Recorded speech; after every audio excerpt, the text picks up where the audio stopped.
So we're ready to start. We continue today to explore methods for forecasting. Last week, we studied methods based on model fitting. If we can fit a model to the past data, and if we believe that the model will continue to be valid for the future, then that's a method that will give us predictions, but also predictions with prediction interval, not just point predictions. What we will see today is an alternative method for computing prediction intervals when we have a regression model. It should not come as a surprise. One method for a model of this type, a regression model, assumes that for the state of our system at time t, we have a dependency on a parameter beta that we have fitted from the past, and we model the difference with noise here. And the prediction interval depends on what we can say about the noise, the future noise here. When we fit a model with Laplace noise or with Gaussian noise, then we can simply use the Laplace or the Gaussian distribution. But sometimes the fit might seem a bit too complicated, or sometimes obtaining closed form expressions when the dependence here is more complicated than a simple addition. There is another method which is based on Monte Carlo simulation called the Bootstrap here. We've seen this method for computing confidence interval. Here, the idea is that instead of simulating epsilon t of the future by its model given by the fitted parameters, we take the empirical distribution. So in other words, the data estimated from the past. The theoretical result is a theorem we have already seen at the beginning, which gives a confidence interval or a prediction interval, sorry, for a future value of an IID sequence. If I know nothing else than the IID sequence, if I don't know the parameters of the distribution, but if I know I have observed endpoints, I want to say something about a future point, and the only thing that I'm assuming is that those points are independent from some common but unknown distribution. Then we know that a coverage interval for a future is given by the empirical quantiles that are given by the order statistic. So I sort the past samples from the smallest to the largest. I remove the 2.5 smallest and the 2.5 largest. That gives me the empirical quantiles.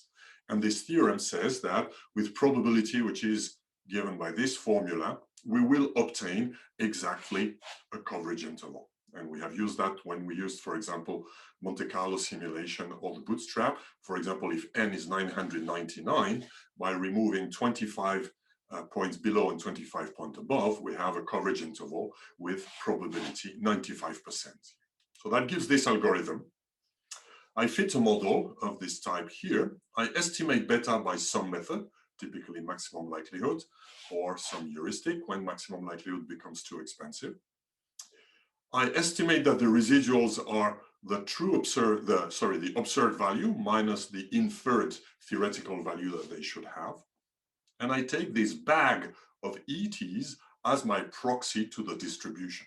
So I sort the ETs, so I apply this theorem to E, and I compute eta and xi, the 2.5 and 97.5% quantiles of this empirical distribution.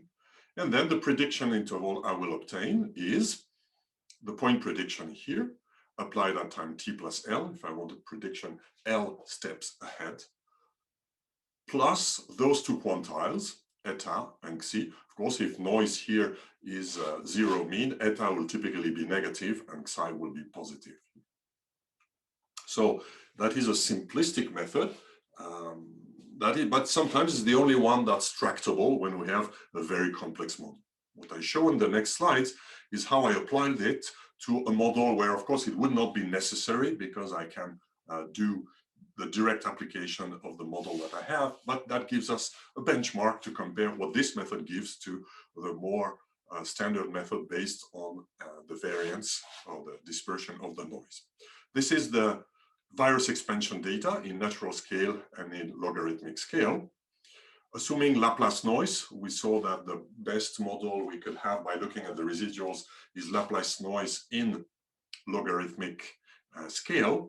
That gives us coverage interval for the prediction that depends on the parameter lambda of the Laplace noise. That's shown in red in those two scales. If I use exactly the same thing here, so I compute points in the future and I add to those points the quantiles obtained from the empirical distribution of the residuals observed in the past, I obtain those intervals here, which are roughly speaking the same, but they're a bit different.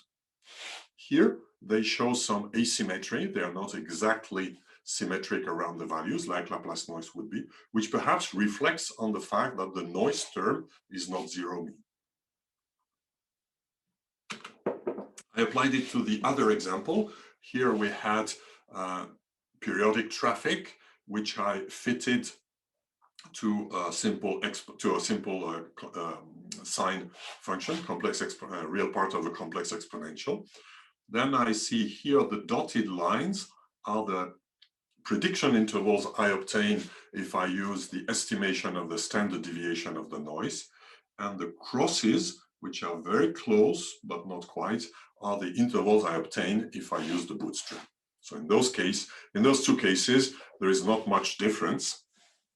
We see a tendency here that the prediction interval computed with the Bootstrap are a bit optimistic. They tend to be smaller than the theoretical one because we have less variability in the residuals than we would have in the full distribution. Voilà, that's a second method to put in our bag of methods. First method is to fit a model with whatever method we have for fitting a model, and then believing in the model for the future, and then understanding that when we do a prediction, what we are computing is a conditional distribution of the future given the past. And if we have an explicit model, very often that means being able to say something about the noise terms, which are the residuals. What we will see now is the application of signal processing techniques, which are the use of filters and this is called the linear time series method. So this is the very classical method, the only method that has been around for decades. Now with machine learning, of course, you can do many other things, but you should not still, if you do use a machine learning approach to fit a model, for example, then you should still use perhaps differencing or other filters, because that can buy you a lot of prediction power, as we will see now. We have seen that changing the scale of the data in general is an important question to ask. For the various expansion data, going from natural to log scale made a radical difference. So that was fairly obvious there because we have something that's growing exponentially fast. In many other data sets, we have more complicated deterministic pattern. A deterministic pattern is, for example, the growth. If there is exponential growth, then your forecasting model should capture the growth. That's the first order thing that happens with your data. But other data sets have, for example, periodic behavior. We've seen this when when we fitted the data on an internet link to using sine functions. So using sine functions is, of course, a way to go, but that assumes that you model all the data in detail. There is an alternative approach, which consists of applying filters to the data that will transform the data into a data set where the deterministic patterns you see have been removed. So the filter, in some sense, captures the deterministic pattern, and then the filtered data will be something that does not have deterministic pattern and then can be modeled with noise. That's the idea of this approach here. In order to apply this approach, we need to discuss what filters are. So filters are, of course, at the heart of signal processing. Here, don't be afraid. We will not do a full-fledged signal processing course. That would be a nightmare, given the time we have. But the good news is the only thing we need is the filter functions of MATLAB or NumPy, which are, in fact, extremely simple compared to the full theory of signal processing. If you had a course on signal processing, then probably a lot of the things we will see now will sound familiar to you, but perhaps they will come to you with a new angle here. So a filter in our setting is only what is called a discrete time causal filter. So discrete time means we manipulate only discrete time, like MATLAB does typically. And causal means that the filter uses only the values from the past. There are many possible definitions of a filter. I will use the MATLAB definition, or a definition that's consistent with what we do when we use MATLAB functions. It's a mapping that transforms a time series, which is a sequence of data, into another sequence of data that has the same length. So that's a convention. There are different conventions, but that will be useful to simplify the theory here. A major property of a filter is, one, it is linear. Second, it is time invariant. Of course, it's causal for all the filters we use. We look only at transforming the past data, not data from the future. Here's our first filter that is very often used when we have to do prediction. It is also called the discrete time derivative, or the differencing filter at lag 1. So it's something that maps a time series. So here I assume I have a time series with one dimension, so y1, yt. So this vector of data is transformed into another one given by this formula. Yt, xt, x is the output of this filter, is given by this formula, yt minus yt minus 1. And as a general rule, in this context, we will do like MATLAB does, and like many pieces of software do, we assume that whenever something is out of bound, we don't get a crash of our program. Instead, we put the value to 0. That gives here that the first value, which we don't know in reality what it is y1 minus a previous value that we don't know. So we don't bother. We consider that y0, index 0, is out of bound, and this convention is eliminated here. This is a convention that is not very beautiful. It has an impact. That means, in particular, when I difference the data, we will need to remember that the first term is probably bogus. It has a completely different interpretation than the other terms. So there are small side effects of this convention, but that makes the theory otherwise, one, consistent with most software functions that we will use, and second, easier also to do. It is a filter. That means it is linear. Linear means that if I take two time series, y and z, I apply delta 1, and the output can be obtained in two ways, by first computing y plus z, then applying the filter, or applying the filter to each of the components, y and z, and then doing the sum. So all the filters, by definitions, are linear. Now, what is the property of the differencing filter is that if my data has a linear growth, for example, if alpha is positive here, that means we can think of the data as a deterministic component that grows, roughly speaking, linearly, plus some noise term here. Then by applying the filter, delta 1y, by linearity, I will have the filtered value of z plus the filtered value of the sequence alpha t, which is a constant, alpha here.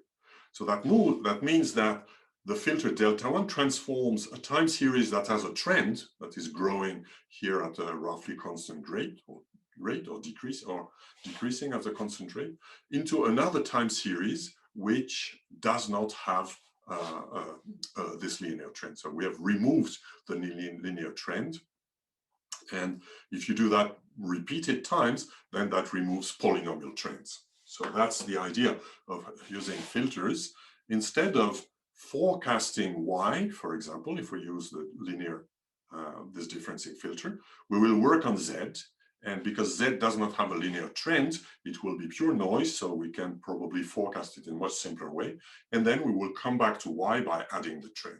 So that's one way of separating the deterministic part from the non-deterministic part in a smart way. It is smart because when we, as we will see, when we apply the filter, we don't need to do model fitting like we did before. We don't need to estimate the alpha. We will see that in detail.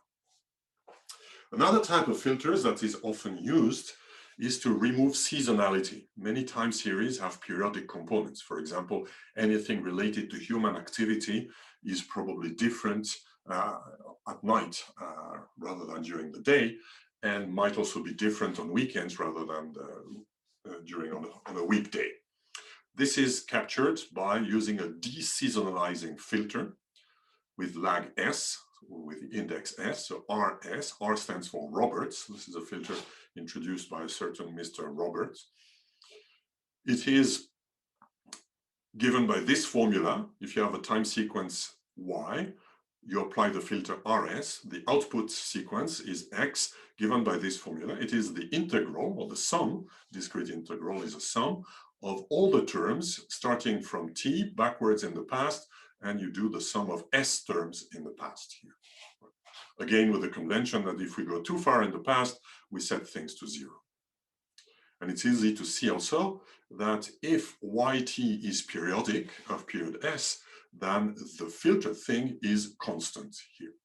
That means that if y is equal to a periodic component plus something else, the filter r will transform the periodic component into a constant here. So in some sense, it removes the periodic component.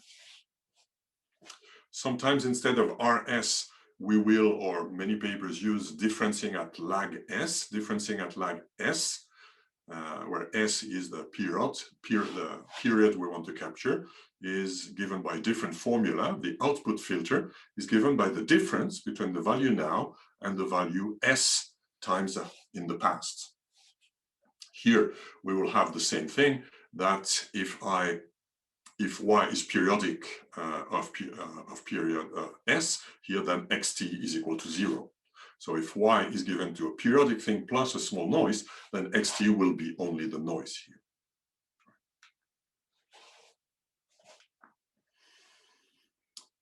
The beautiful thing with filters is that we can calculate with them. We can do filter calculus in a very, very simple way. And as we will see, this is also the way that is used in the commands that we use when in NumPy or in MATLAB to do things with filters. For example, here I've written the formula delta s is equal to rs multiplied by delta 1. I said multiply here. I should have said something more accurate. It is rs composition delta 1, which means a filter is a mapping. So that's the composition of applications. It means delta 1 followed by rs, this diagram here. If I have a sequence y, I apply delta 1, I obtain z. To z, I apply rs, I obtain x. Then if I look at what I do when I go from y to z, then what I do is delta 1 followed by rs. So in other words, x is rs of delta 1 of y. So this is why we write it in this order here. And then a small theorem says that delta s is exactly equal to this composition. How do we prove such a theorem? Well, here, let me do an immediate proof, a simple proof. I compute z here. Zt is yt minus 1. Then I compute x. X is given by the sum of s terms of z. So it's zt plus z, etc., t minus s plus 1. Then I replace z by their values, which are differences of y. That's the first term. The second term, etc. That's the last term. And then what we see is that the terms cancel 2 by 2, except the first and the last here. So, which is exactly the formula for delta s here.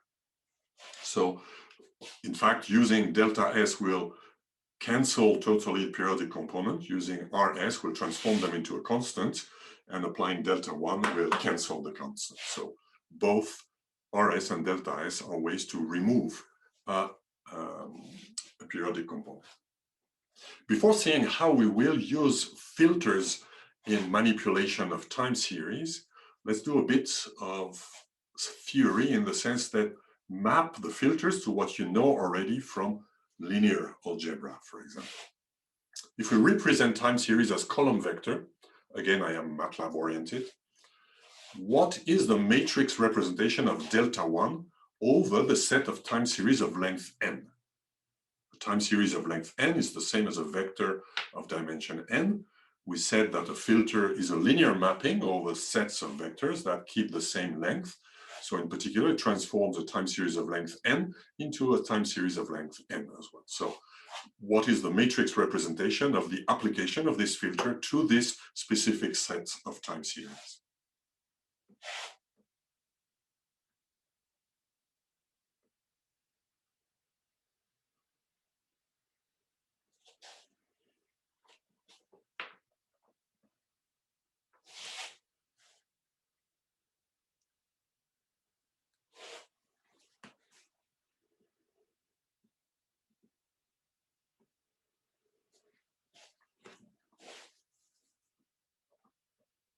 close the poll in 5 seconds.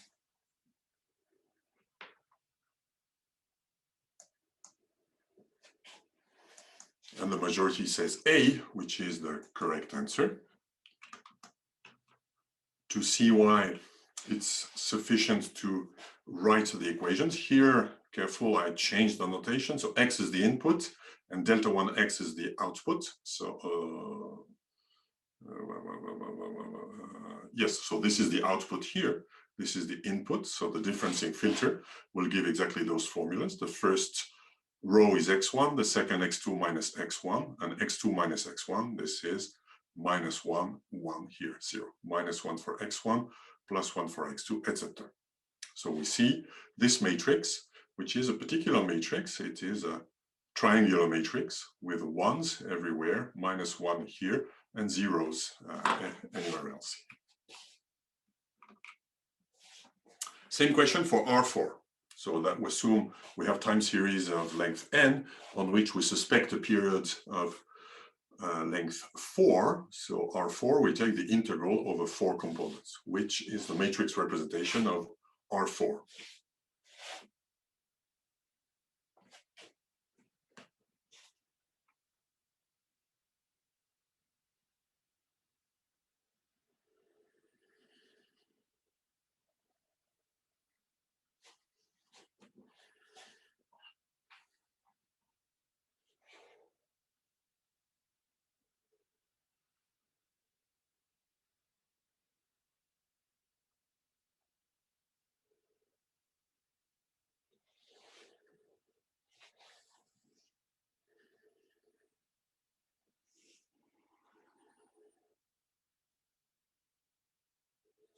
I close the poll in 10 seconds.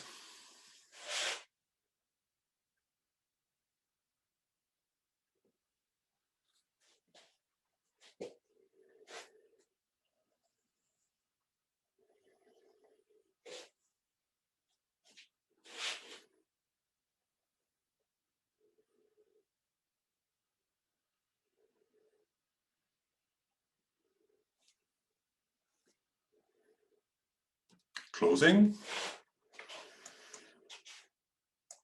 We have an interesting tie. And the correct answer is answer B. Let's see why. Here's the formula in general. But of course, for the first term, I have to ignore the terms with indices that would be below 1 here. The second term also. So it's only at the fourth term that we have the full notation. And in matrix notation, I will give this also. So again, we find here a triangular matrix with the same term all over the diagonal here. In fact, 1 here, and values below here. Yet another question of filters. We have seen the filters delta S. Delta 1 is a special case. The filter RS also. Delta 1 is the differencing at lag 1. Delta S differencing at lag S. RS is the integral over S terms. So the sum of all the current and past S terms. What of these assertions are true?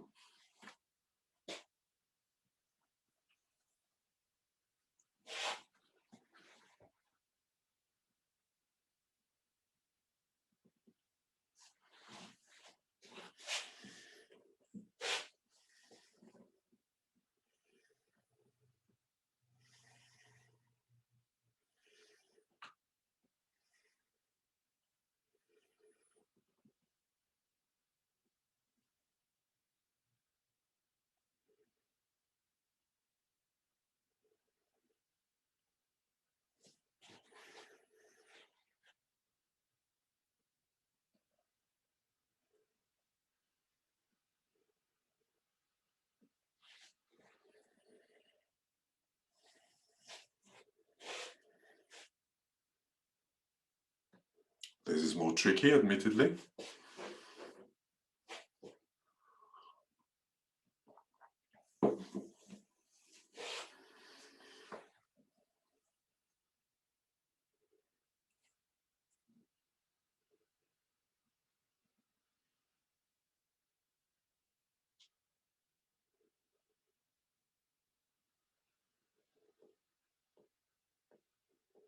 Don't be shy, try to guess things. Good. Close the poll in a few seconds. And the majority says AB, which is correct. Let's see why. Well, we saw first, a minute ago, we saw that RS delta 1 is equal to delta S. Therefore, delta 1 RS is equal to delta S because filters commute. Well, that's a very weird property. We have seen that filters can be explained as matrices, at least when we fix the size of the time series, then the filter becomes the same as a matrix. In general, it's not true that a matrix F multiplied by a matrix G is the same as G multiplied by F. And if this would be true, of course, linear algebra will be very easy, but obviously this is not true. So matrices are more complicated. But for filters, this is always true. So that's the good news. We will see that in a few more minutes, why this is always true.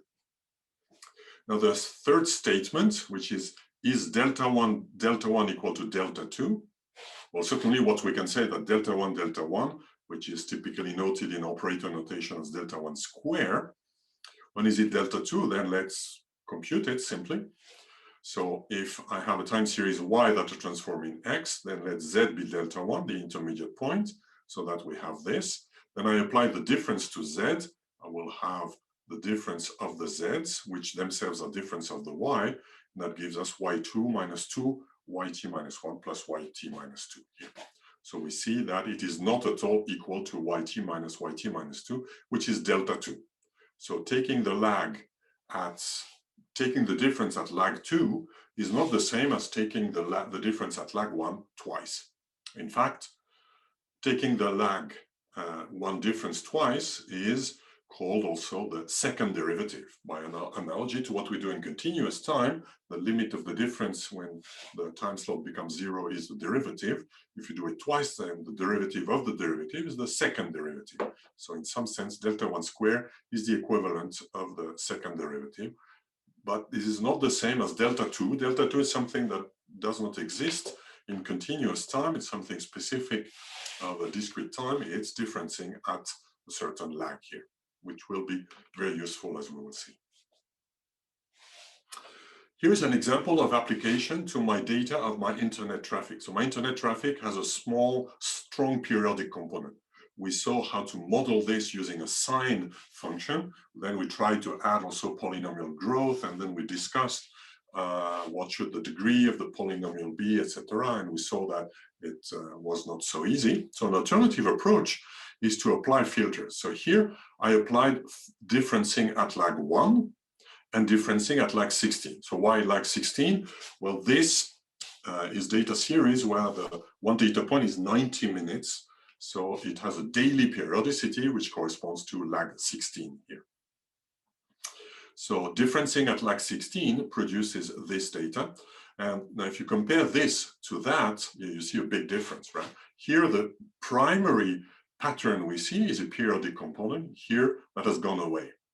Now you could say if it goes away, it's bad, but no, it is good, because that starts looking like a noise sequence.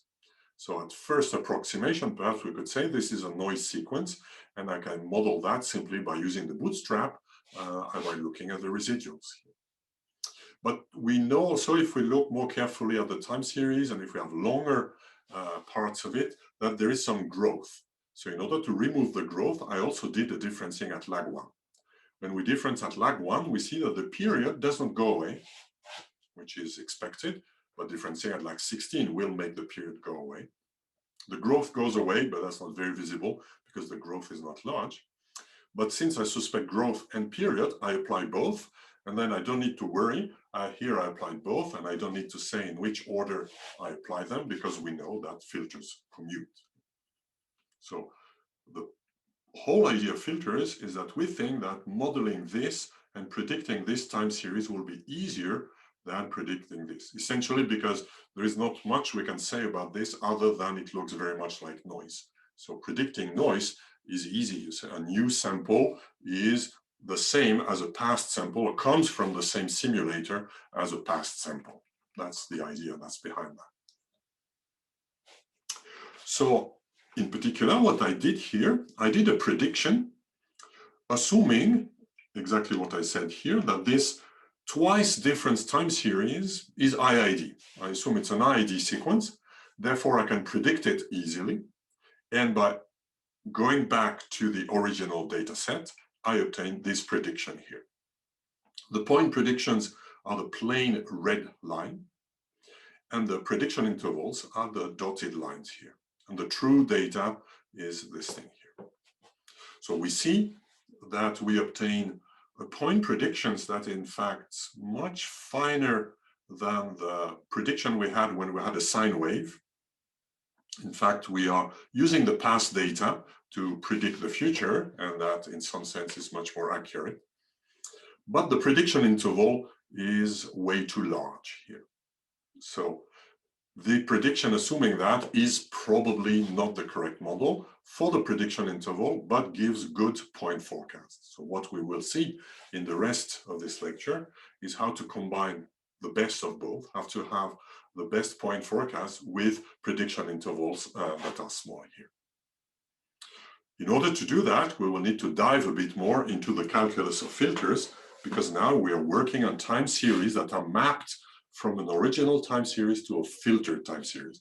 So we need to understand how the mapping goes and how this transforms random variables in particular. When you look at filters, and if you look at technical documents on filters like the MATLAB help, or if papers that use filters, you will see strange notation that I will apply, that I will explain now. In particular, very often you use the Z transform or operator notation here. What I will do in this course is explain the operator notation. We don't really need the Z transform. I speak about it in the lecture note, but the operator notation consists in observing that all filters are constructed from a single filter or a single operator, which is the backshift operator. The backshift operator is a special filter that transforms a time series into the previous element. So B of x1 is 0, because that's our convention that whatever is out of bound is taken to be 0. And the backshift of x as time t is simply x at time t minus 1. So it transforms a vector x1, x2, xn into a vector 0, x1, xn minus 1 here, when a vector is of a given length. Of course, the difference between a filter and a matrix is that a filter applies to an input of any length, whereas a matrix typically specifies the length of the input. But that's the only difference. In matrix notation, if I look at vectors of length 6, for example, the backshift operation is exactly this matrix here. A matrix that has zeros everywhere except just below the diagonal, which is a matrix that has special properties.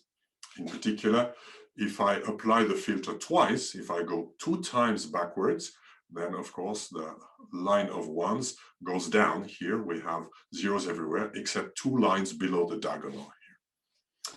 And if I do that n times, what will I get? Well, I will get zeros everywhere because the line will move out. We were out of band always, and this b to the power n will become 0. This is called a matrix that is nilpotent. B to the power something is equal to 0. That's the difference between matrices and numbers here.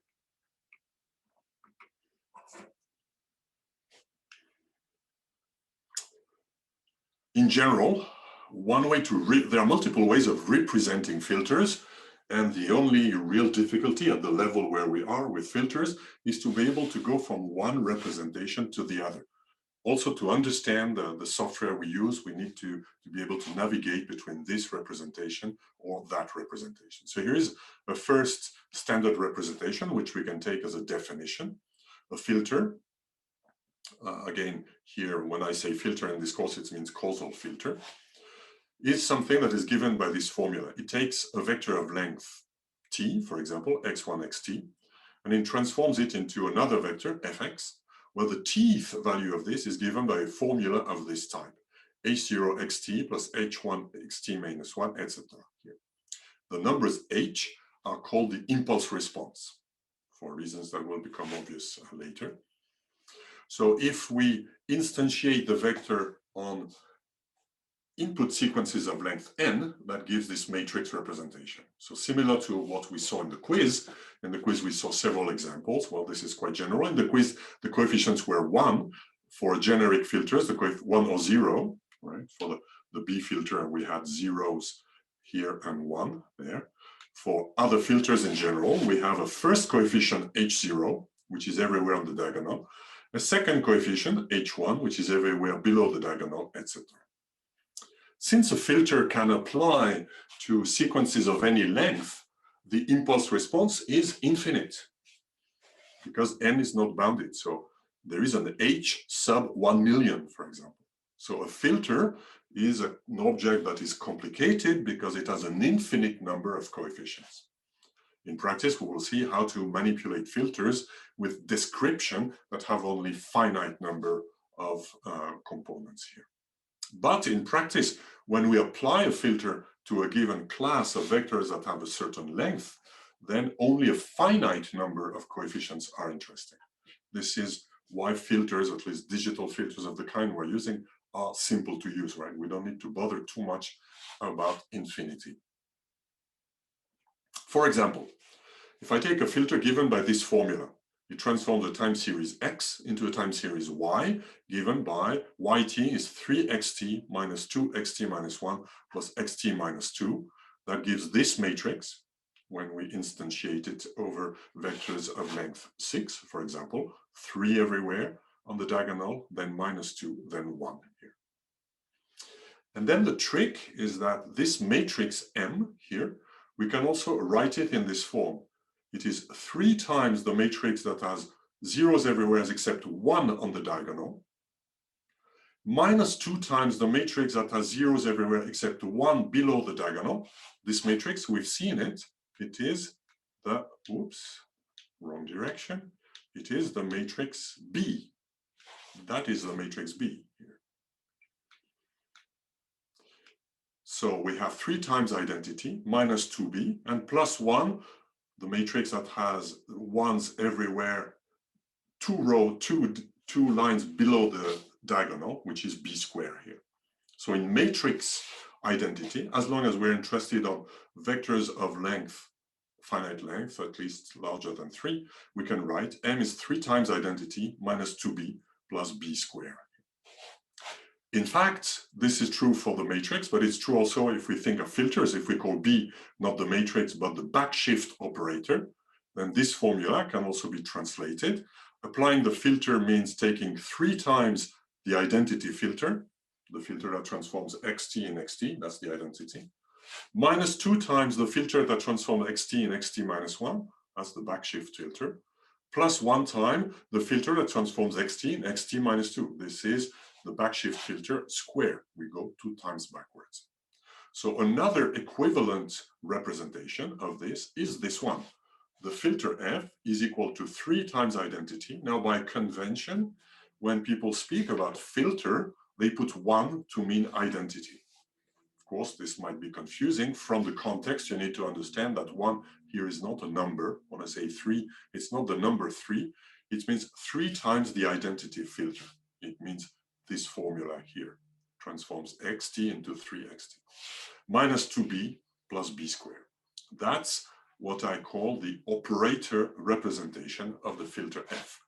You see that the operator representation is simply a different way of writing, if you want, it's an object-oriented way of writing this formula here. This formula is valid for every x and every t. Here, that ignores x and t and gives an encapsulation in a more compact form. But it's very easy. There's a one-to-one mapping between the input-output relationship, that's how the output is calculated from the input, and the operator notation here.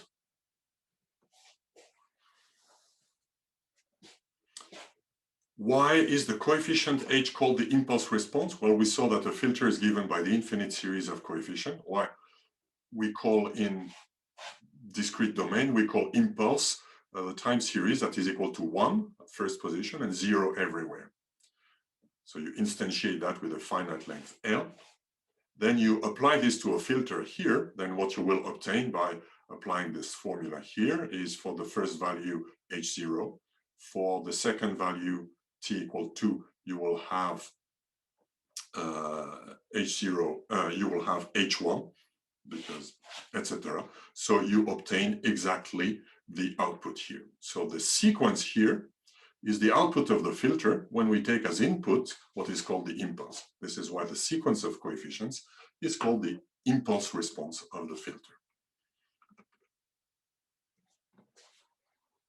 Now, an important thing we will need to do in time series is to go back from the transformation we've done.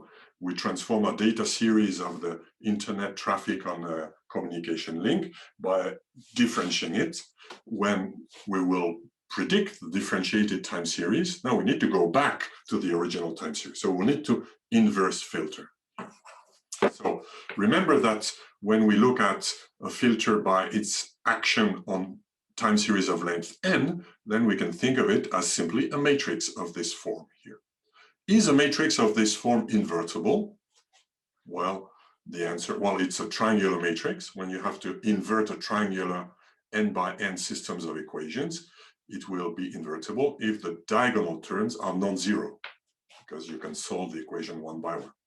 Or you can say, if I look at the determinants of this matrix, it's the product of all the diagonal terms, because it's triangular, so it's h0 to the power n. So it's invertible if and only if h0 is non-zero. So first take-home message, not every filter is invertible, but every filter that has h0 different than 0 is invertible. For example, the filter delta 1, which we had seen before, it's the differencing at lag 1, which I can write as identity minus backshift. Therefore, in operator notation, I write it as 1 minus b, and it's invertible because the first term here, the coefficient of 1, which is the h0, is non-zero. So here is a catalog of 3 representations of filters. What we very often see is that's the input-output equation. How is the output computed from the input? The identity corresponds to the operator notation 1, and the impulse response is 1, 0, 0. The backshift operator, B, corresponds to this impulse response. Is the backshift operator invertible? Well, the answer is no, because the first element of the impulse response is not 0, which makes sense. When we apply the backshift operator, we throw away the first element of the time series, so there's no way we will get it back. So we cannot come back. Delta 1, we have seen, it can be in operator notation given by this formula. Differencing at lag s, which is given by this input-output equation, corresponds to 1 minus b power s. Lag here corresponds to power of the backshift.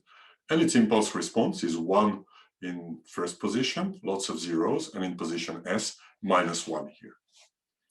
The de-seasonalizing filter, Roberts filter, which takes the sum of the first past and present s terms, given by this formula, corresponds to 1 plus b plus etc. plus bs minus 1. And it has the impulse response with 1 in every position.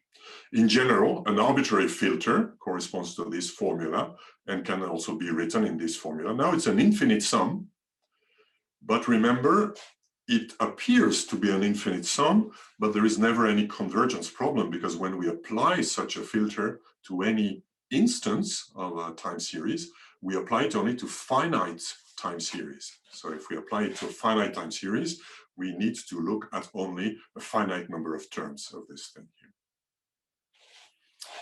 Then, when a filter f is invertible, is given by this formula, y is h0 xt plus etc. It is invertible if h0 is different than 0 here, right? Then we can invert that by saying that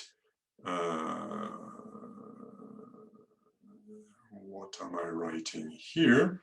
Y. Okay, the inverse of the filter given by this formula is given by that formula. which is here called an autoregressive formula. So that's the formula that gives x out of y. If I want to invert this, it is possible if h0 is non-zero, and I can simply write yt, put yt on the left, and divide by h0. So yt is 1 over h0 xt minus h1 over h0 yt minus 1. So here I keep the y. It's called autoregressive. That means that we have a recursive formula. With such a formula, if I have computed the values of the y that I'm trying to invert up to time t minus 1, then all those values are known. If I give a new value of xt, I obtain the new value of yt. So inverting a formula given by this thing here numerically can be given by an autoregressive formula that is very simple. It's not the standard input-output equation. I'm not writing y as a combination of the x, but I'm writing y as a combination of the most recent x and the previous y, and recursively, I have computed the previous y's here. In operator notation, we write this as f to the power minus 1, but as we will see in a few minutes, it is also justified to write it as 1 over f. Calculus of filter is interesting in the sense that it is much simpler than the usual calculus of matrices. We have seen that two filters commute. Here is what it means in general. Commutation means that if I do G followed by F, I obtain what in operator notation is called FG, then it's the same as if I had done it the other order. Why is it? Well, this is because filters are all linear combinations of powers of B. Right? If you look at this formula here, any filter here, when we interpret it as a matrix by looking at its action on time series of length n, then it is the linear combination of powers of the matrix B up to some maximum power Bn minus 1, because if we restrict to length n, b to the power n is 0. So if we multiply two polynomials, the order in which we multiply does not matter. So that's very specific. Multiplication of matrices in general is not commutative, but it is so when the matrices that we multiply are both belonging to the set of polynomials in some fixed matrix, in this case, the matrix B. So that's why we are a bit relaxed about the notation. And this is why, for example, if f is invertible, which is defined if its first element of its impulse response is non-zero, the inverse, which in matrix term would be noted f minus 1, is also denoted as 1 over f. This is a notation that we don't use for matrices because, for example, the notation g over f would be ambiguous in general because we don't know whether it's gf minus 1 or f minus 1g, right? By putting things on top of each other, we don't know which one comes first. But for filters, it doesn't matter because f minus 1 is a filter, so those two things are the same. So this is why we're relaxed and we write also 1 over f here. F plus G means the usual stuff. When we add to application, it is the new application that's obtained by adding the results of the operations of each of the operations here, given by this formula. So the take-home message is filters are very much like polynomials, and the things you write with polynomial, if f is a polynomial, then 1 over f is a polynomial, etc. You can be relaxed and write those things as you would do as usual with polynomial. So let's test your understanding of those various representations. Here's a filter f defined by this. So this is an input x to output relationship. Say what is true about this filter.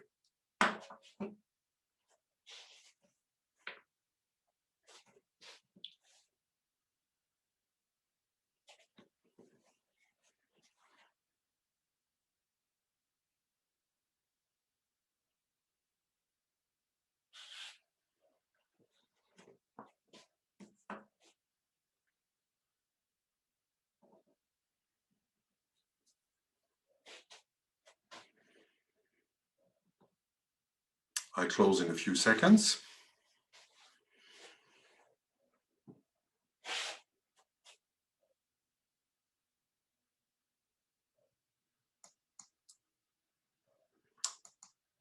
we have 100% success? Of course, the answer is yes.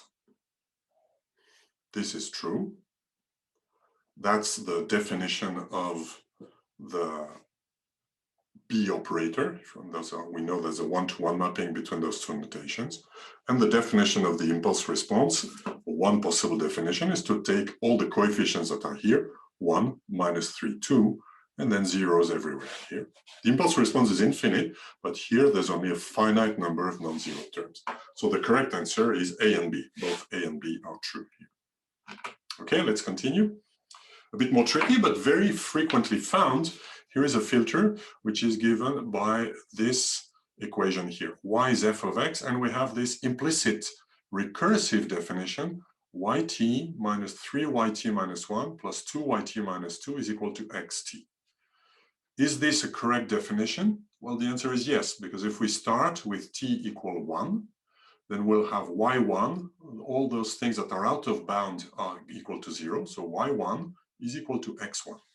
Then if I continue, I want to calculate y2, then I'll have y2 minus 3y1 that I've already calculated, plus this one that vanishes is equal to x2. So I'm able to calculate y2, etc. We can recursively compute yt for every t with this formula. So this formula defines entirely the filter. And my questions to you is, what of the two statements A and B are true about this filter, the one that transforms x into y?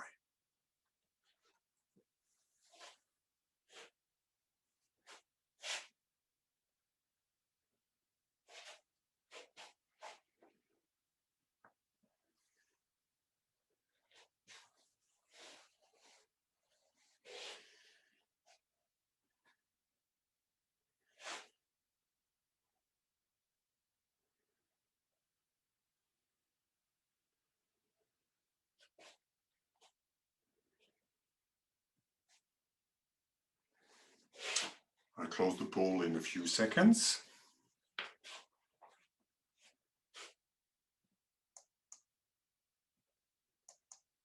%100% correct answer. The A is correct and B is not correct. Let's see why. The definition that we had here is an implicit definition that can be written also in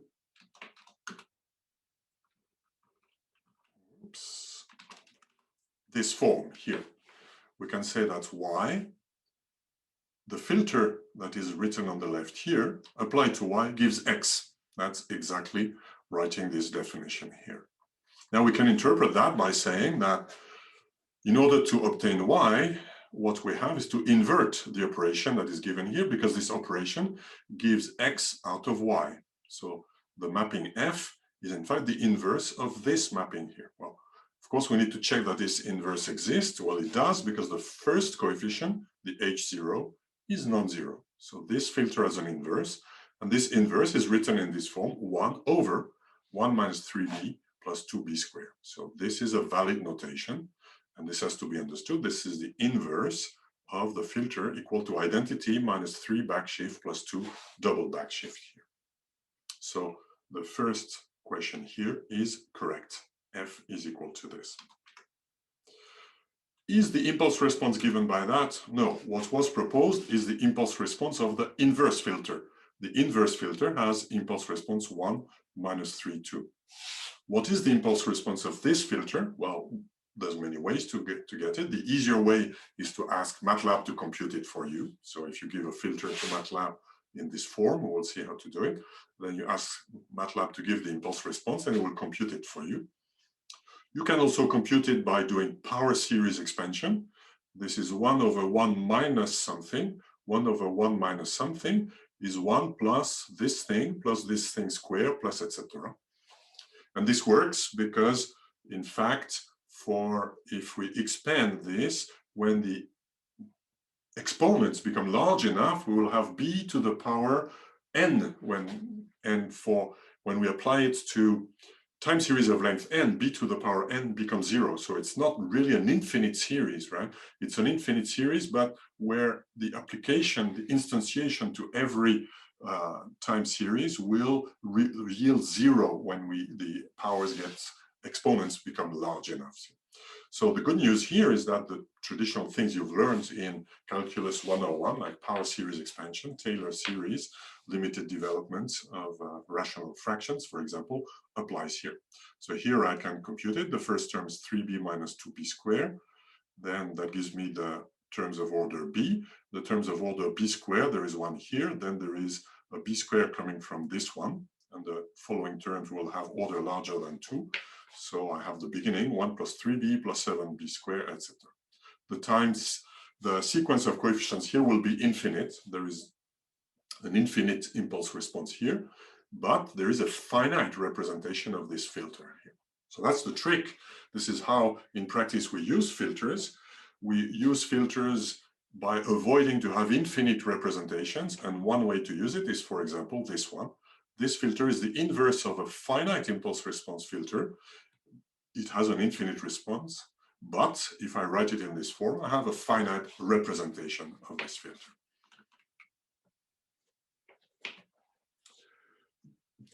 This is called, in the terminology of filters, moving average and autoregressive. So a moving average filter, which is the same as a finite impulse response filter, is a filter where the impulse response has only a finite number of terms. For example, we've seen one of them, delta 1. Delta 1 is 1 minus b, and then 0 after that. So it is finite impulse response. The filter here, 1 minus 3b plus 2b squared, is finite impulse response. Its inverse is not.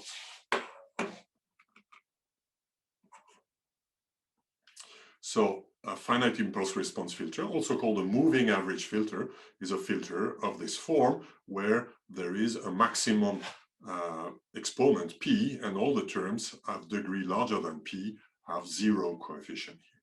It's also called a moving average because in some sense we're taking an average weighted by some coefficients of all the past values, the past p values.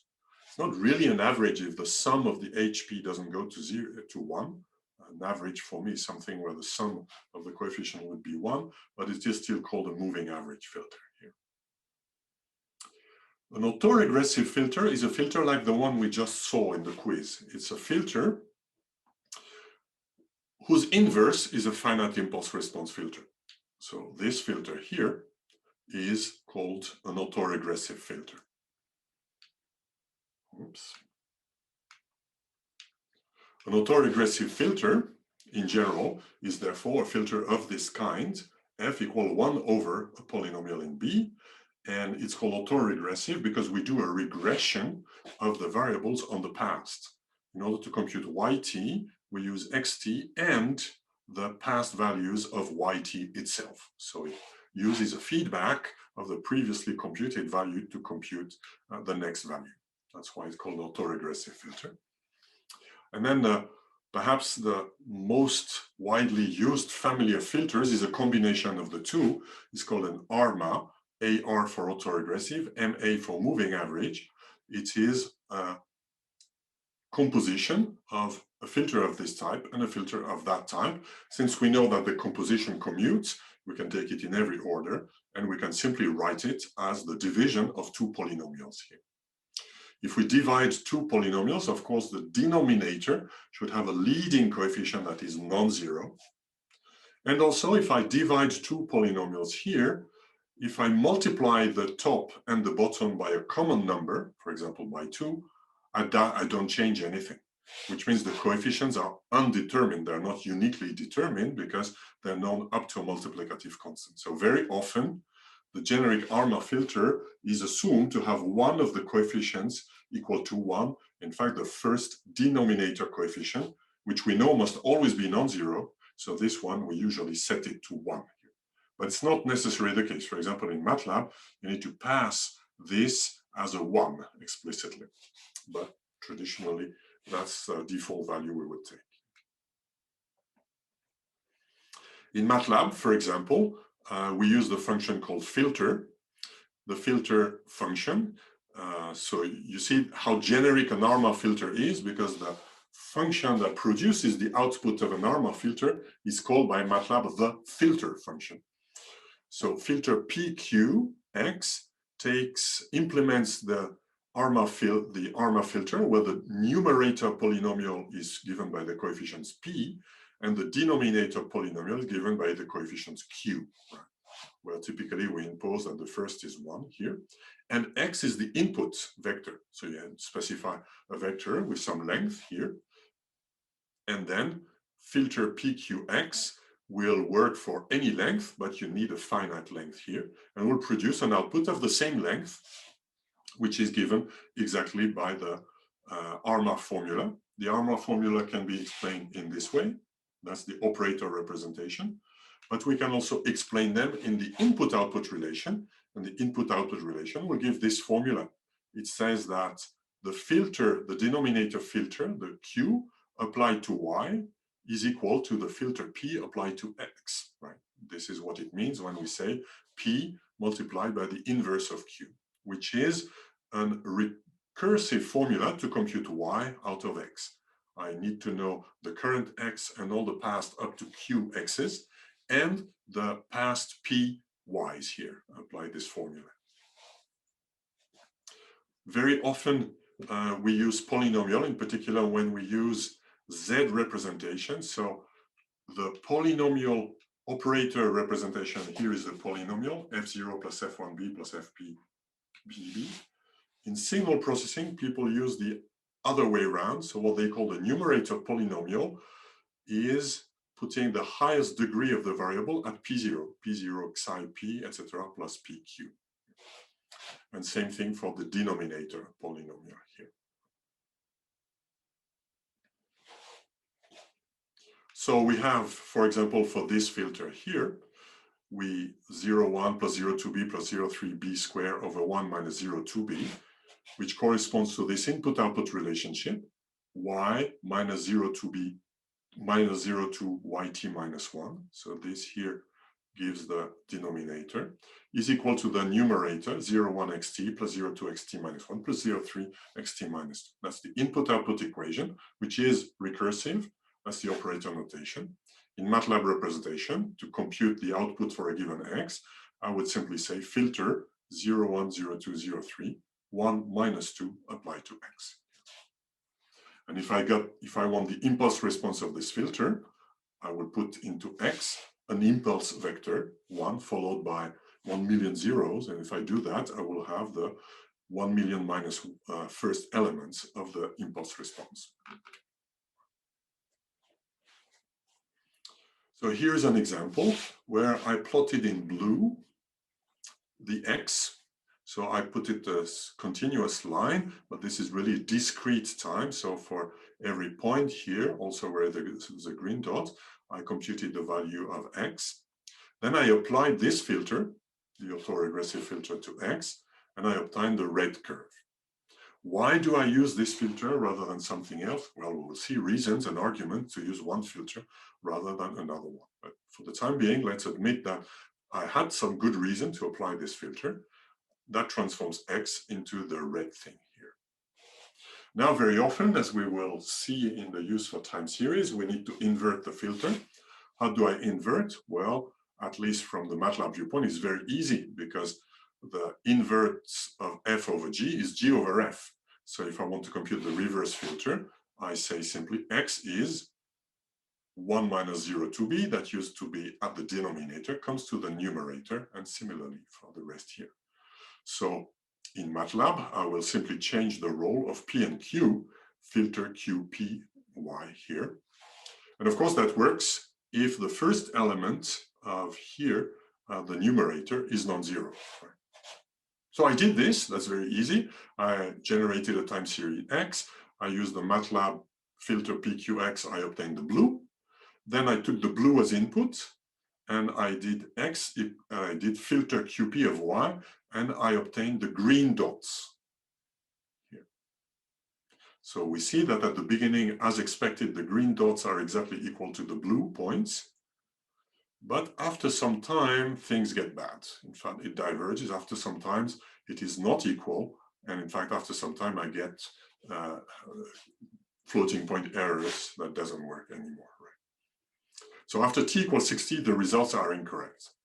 Well, That's one of the things with filters. I mean, everything I said about the filter so far makes them look very simple, but there is this thing here. Why is it that when I inverted the calculation from x to y and y to x, I don't go back to the original values? I should, right? In theory, if I had infinite precision arithmetic, x filter of QPY should be exactly equal to y. So my blue dots should be equal to, my green dots should be equal to the blue line everywhere. This can happen, of course, if you do infinite precision arithmetic. That exists for in some settings. For example, when we do formal proofs of network delays, for example, people will tend to use infinite precision arithmetic, where infinite precision means, for example, if you have a number that is infinite precision doesn't work for everything. It works typically for rational numbers. So if all your input data are given by finite decimal numbers with a finite number of decimal digits, you interpret them as rational number, integer divided by integer. And then all the calculations you do, if the coefficients of your filters are also rational, quotients of integers, then everything remains rational. So you can do exact calculation by saying, for example, 22 divided by set. I don't write it as 3.147, etc. I will write it as the fraction 22 divided by 7. That's expensive. You do it when you want to have formal proofs of network delays, for example, for industrial time-sensitive applications. Very often, this is not done. So we have to address the problem. In particular, if we do standard double precision arithmetic, we will have this problem. The problem will not go away by going to quadruple precision arithmetic. It will simply be delayed a bit. To understand what happens, let's compute the coefficients of those filters here. So as I said, I can compute the coefficients of the filter by asking MATLAB to do the impulse response. So I take as input 1 followed by as many zeros as I want to have as many coefficients as I want here. And I do this and I plotted them. So that's the impulse response of my filter here. I see that in general, an ARMA filter is not a finite impulse response filter. So there's an infinite number of non-zero coefficients. However, they decay exponentially fast. So in practice, it is as if it would be finite, although it's not finite impulse response, but the numbers decay exponentially fast. In contrast, when I do the same for the impulse response of f-1, this is what I obtain here. Here, be careful, the scale here was between 0 and 0.35. Here it is, the scale is multiplied by 10 to the power 6, I believe. So the scale is huge here. So all the first coefficients are very small, and then they blow up. Essentially, they go to infinity. So the impulse response of f-1 grows exponentially and becomes huge here. So it means that if you have a filter that has coefficients that are becoming exponentially large, and those coefficients are alternatively positive and negative, then you're doomed to have numerical floating point problems, right? If you add a very large positive number plus a very large negative number, for example, if you add 1 million, and if you subtract 1 million plus 1, the answer should be -1, right? Which will be true with 1 million. But if you do that with a petazillion, 1 petazillion plus 1 minus 1 petazillion, the answer will be 0. It will not be 1 because the one that you add is so far away after the decimal point that it has disappeared due to the finite number of digits that you use. You have finite precision arithmetic. So this is what will happen here. If you have coefficients that become extremely large, the computation will be accurate up to some point, and then you will be hit by the finite representation problem. It is possible to mitigate this if you know all coefficients are always positive, but that's tricky and very special. In general, we should avoid the problem entirely. And avoiding the problem is the concept of stable filter. A filter that has huge coefficients causes numerical problems most of the time here. So in order to avoid this, we look at filters that have this condition. There are different definitions of stability. One that is very often easy to use is called BIBO stability, bounded input, bounded output.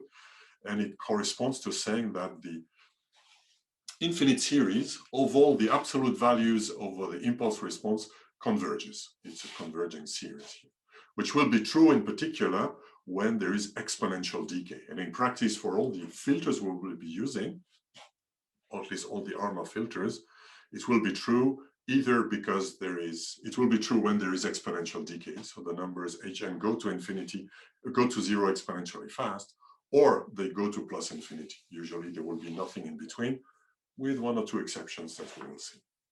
Now, the good news is in order to know whether a filter is stable, it is related to the denominator polynomial here.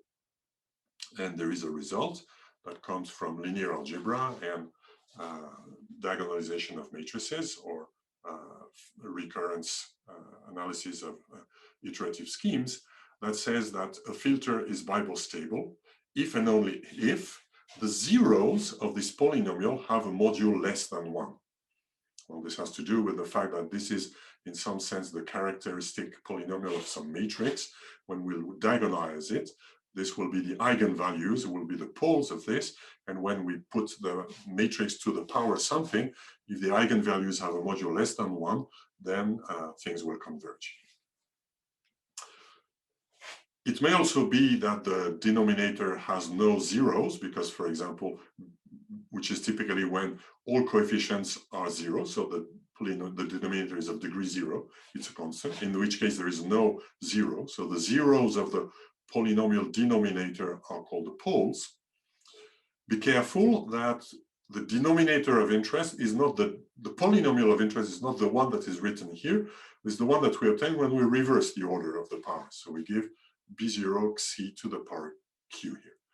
This is why very often when people do in signal processing a full-fledged filter theory, we will put value Z minus 1 instead of B here. That will give the correct polynomial here. So this is why the Z transform usually uses the variable Z minus 1 in place of B, where I have B here. But I didn't want to go into this transform story. Here, all we need to know is that B is the backshift operator. For example, if I look at the previous filter that we had, this is the filter that we had here for the direct filter. The denominator was 1 minus 0, 2b. So the polynomial is x or xi minus 0, 2, z minus 0, 2. The solution is z equals 0, 2. The absolute value of 0, 2 is less than 1. And you can ask MATLAB to plot it for you by using a function like z-plane. So you see that they are inside the unit disk. So this doesn't look like a disk because the x and y scale are not keeping the aspect ratio, but this should be the unit disk.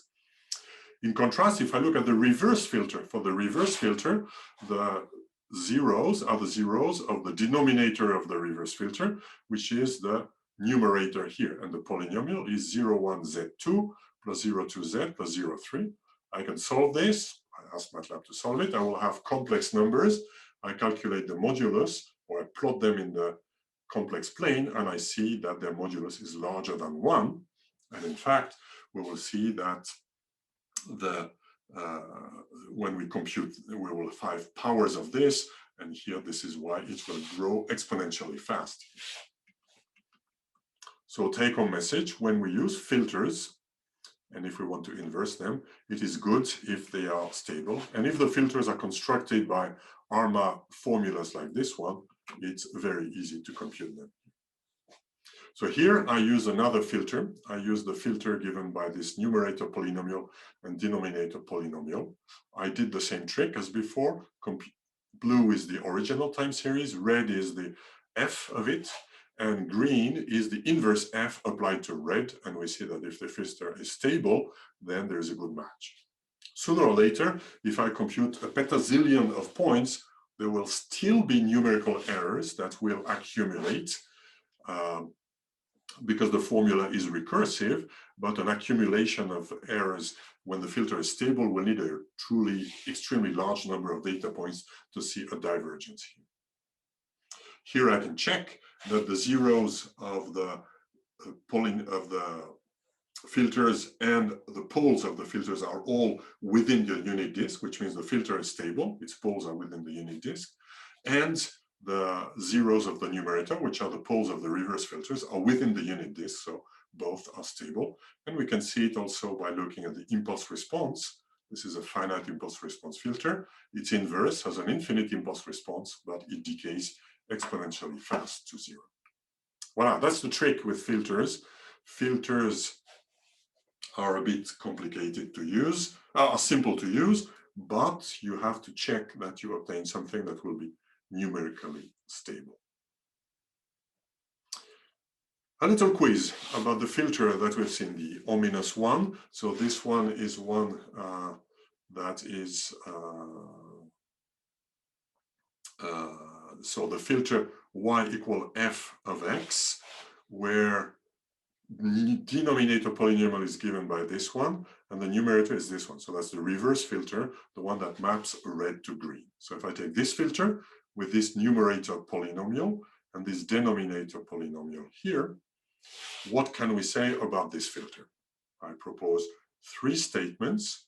Which of those 3 statements are correct?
I close the poll in a few seconds.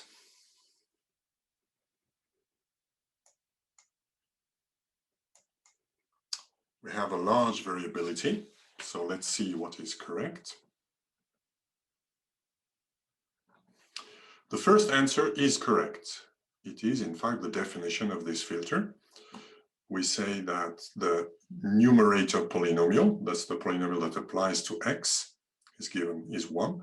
The denominator polynomial, that's the one that applies to y, 0, 5 yt plus 0, 3 plus etc. is equal to xt. So we have here a denominator representation which doesn't have 1 as a leading number, but still it works. That's perfectly correct. So A is correct. B is in fact taking all those coefficients, putting them to the left, but this is incorrect. If we want to write this, right, here we'll have, if I put all the yt at the other end, I will have 1.5 yt equal, etc. So this coefficient is wrong here. This is incorrect. If we want to write a correct representation, we should first reintroduce the coefficient 1 here, so multiply everything by 2, and we would obtain something like yt is equal to 2xt minus 0.6 yt minus 1 minus 0.4 yt minus 2. This would be the representation we should have, so this one is incorrect. C is incorrect also. It's not true that y is x divided by y. This is not true. What is true is that the filter f, so it is 1 over 0.5 plus 0.3 b plus 0.2 b squared, sorry, y, applied to x. This is true. If we reason with objects that are the entire vector, then we can write this. But if we instantiate at time t, it is not true that yt is equal to the value xt divided by the other one. That's a confusion that one makes at the beginning. Of course, it is not true. It's true only in operator notation.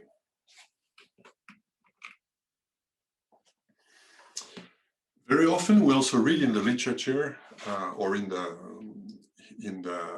MATLAB commands or other software things like MA infinity and AR infinity representation of a filter. Well, that's in fact very easy. The only difficult part here is what that means here.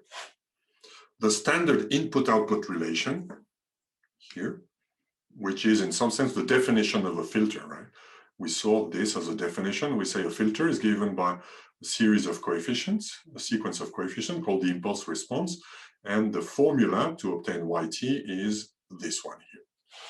Well, we can think of this as an moving average. A moving average filter is one of this kind, but where we stop at some point. We go up to lag p here, and we say the numerator polynomial has degree p here. So that's a moving average filter. So sometimes, in fact, very often, people will say, well, in fact, this is a moving average, but with an infinite number of coefficients. Here I'm writing a finite one because I have a given t, but if instead of t, I take t plus 1 zillion, I will have those coefficients plus 1 zillion coefficients. So it's called a moving average infinity representation of a filter. I'm not sure why these terms exist. For me, it just means the standard impulse response representation of the filter. Now, if a filter is invertible, and if I call H prime the impulse response of the reverse filter, this is interesting in particular if the filter is an autoregressive filter, because the inverse filter has a finite impulse response. That's, for example, a filter of the type 1 over q of b, where q is a polynomial in b. Then we can reason over the reverse filter. The mapping from y to x is the reverse mapping. So we will have xt is equal to h prime t plus etc. I'm just writing the impulse response definition of the filter f minus 1. Now, if f is invertible, hopefully, otherwise this does not make sense, h prime 0 must be non-zero. So I can divide by h prime 0, a bit like I did in the previous quiz, and I can re-establish yt by putting yt on the left, dividing everything by h prime 0, and that gives me this formula. Yt is equal to 1 over h prime 0 xt minus all those terms that I had before. They have a minus sign because they go to the left, and they're divided by h prime 0. So this is called an autoregressive infinite representation of the filter. By analogy to an autoregressive filter would be of this kind, but the sequence here would stop at t minus q. Here we don't stop, we go all the way down to the last coefficient of y. This is why it's called autoregressive infinite representation of filter. So take-home message, if I have the impulse response of a filter is the same as having a moving average representation of it, that's the standard input-output relationship. For some filters, like some examples we've seen before, the impulse response of the filter is not easy, but the impulse response of the inverse filter is easy. If that happens, then we can define an input-output relationship for the filter, which is called the autoregressive infinite representation of the filter. And any filter that is invertible can be represented in one or the other way. Filter that is not reversible does not have an AR infinity representation, but if it is invertible, then both representations always exist for a filter. And now it's a matter of facility, which representation is more useful. Sometimes it's obvious because the coefficients are easy. For example, we know the h prime and not the h, or we know the h and not the h prime. Sometimes also the nature of things is different. For example, here we calculate y based on the current x and the previous y here. So when we do forecasting, that will be something that will be useful, because if y are previous values and x is predicted stuff, for example, the y are known exactly here. So the numerical error that we can do, for example, in these equations, if we have an infinite impulse response to compute the yt, if the xt are forecasted and the x, the other one here, are processed from the original data, then we process twice and we may accumulate floating point errors. There will be less floating point error representation in a case like this for this representation. So it is important to be able to use the correct representation that will make your calculation simpler. Typically, if a calculation is simpler, it will also have numerically more stability.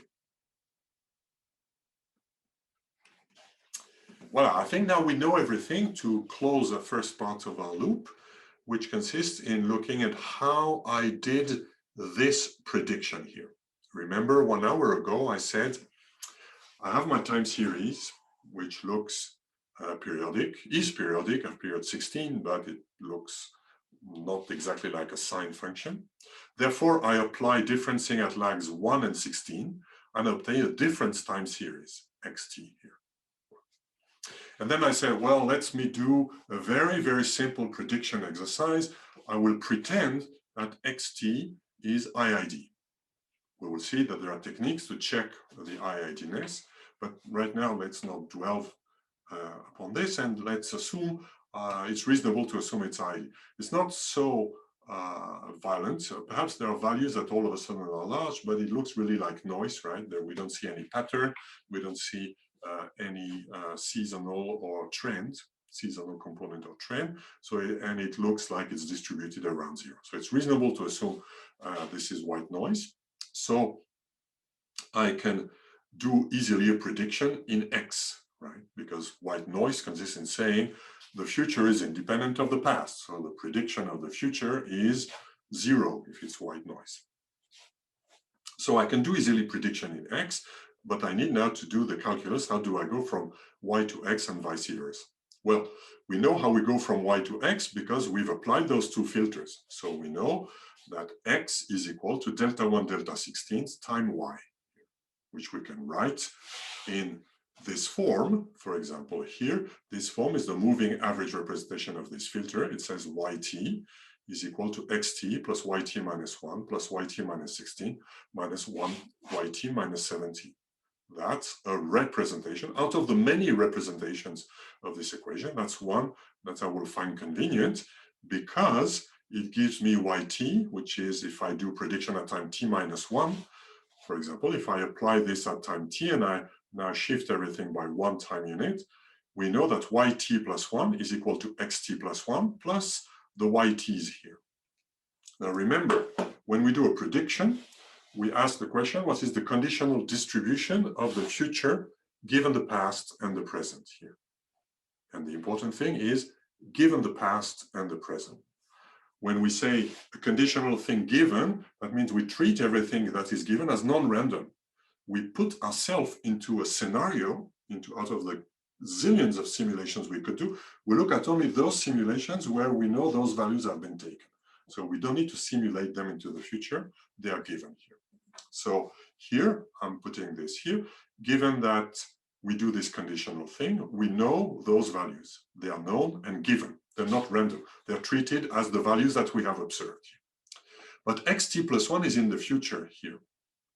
And we need to know what is the conditional distribution of this given the present and the past. This is where we use the IID assumption. If we assume that xt is IID, knowing everything up to time t in X or in Y space is equivalent because the filter L is invertible. So knowing Y is the same as knowing X. If somebody gives you X, at least in theory, and here we're talking of theory, and of independence and theoretical reasoning, knowing X is the same as knowing Y. So if I know Y up to time t, I also know X up to time t. And the question is, what can I say about xt plus 1? But because it's IID, we know that the distribution of xt plus 1 given the past x is the same as if we forget the given. That's what we've seen multiple times since the beginning of this course. Independence means that the conditional thing is the same as the non-conditional. So the distribution of this given the past is the same as the distribution that is shown here, right? So how can I do a point prediction here? Well, I can say, in order to find a point prediction, I need to predict this thing. But remember, this is known, so the value here is treated as a constant. And then we need to add the point prediction we can do. For example, the expectation. If we assume this is noise with zero mean, then the expectation of that is zero. Therefore, a point prediction, my prediction of t plus 1 done at time t, is equal to this formula, yt plus yt minus 15 minus yt minus 16 here. So this is exactly how I will obtain the point prediction, which are the blue dots that are given here. So we see that knowing how to revert the filter led us to this formula. Voila, this is all we will see for today. Tomorrow we will continue and go one step further and analyze how we can compute the prediction intervals, not just the point prediction. Voila, that's all for today. I encourage you to look at the quiz. You can already start doing most of the quiz. And of course, the lab goes on. As usual, we are online if you have questions. I hope you enjoyed this lecture and you will enjoy the quiz and the lab. Bye-bye.